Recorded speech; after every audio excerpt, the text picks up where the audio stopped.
Well, the second leg of the American Triple Crown of horse racing was decided in the early hours of this morning Australian time at the Pimlico racetrack in Baltimore. And of course, it's the Preakness Stakes. And they're off, and Wild Gale was off slowly. Personal Hope toward the inside speeds up. El Bacan showing quick early speed on the outside. Rockamundo is right there, and Cherokee Run on the far outside takes the early lead as they head for the clubhouse turn. Cherokee Run with Pat Day between horses now. El Bacan, and at the rail, Personal Hope. Personal Hope saves ground. Gary Stevens aboard. El Bacan right alongside, and on the outside, Cherokee Run loses some ground around the first turn. Rockamundo in the pink cap between horses in fourth position. Kalukdu Jimmy Al on the outside is next. Woods of Windsor gains along the inside. Union City is seventh at this point, close up along the inside. Then a gap of 3, and Hagar is next. Then we come back to Prairie Bayou on the outside, the Kentucky Derby winner, Sea Hero.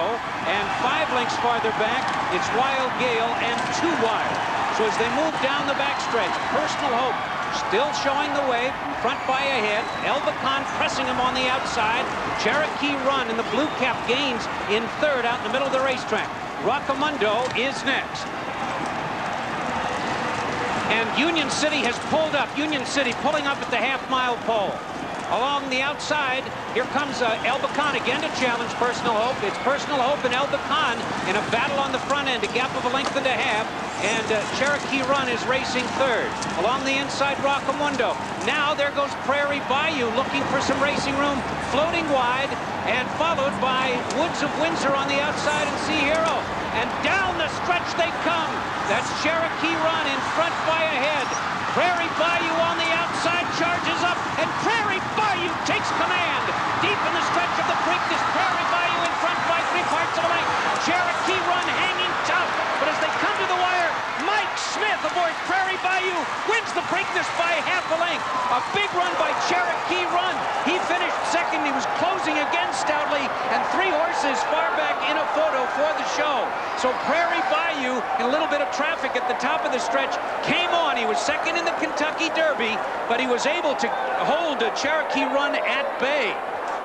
Max, as you know, racing trophies are usually fairly stereotyped things, but the Warren Jockey Club in the far west of New South Wales have come up with a beauty for their big meeting on Monday week for a race called the Winfield Golden Fleece. And here it is, a unique gold-plated merino ram, and every owner at Warren with a runner in the big race will be clamouring to win this one. The trophy will be presented, incidentally, by our very own Ken Sutcliffe. Yes, Tappy looked very good on the mantelpiece too, and happy punting to all you punters out there. Now, this year marks the 40th anniversary of Sir Edmund Hillary's and Tenzing Norgay's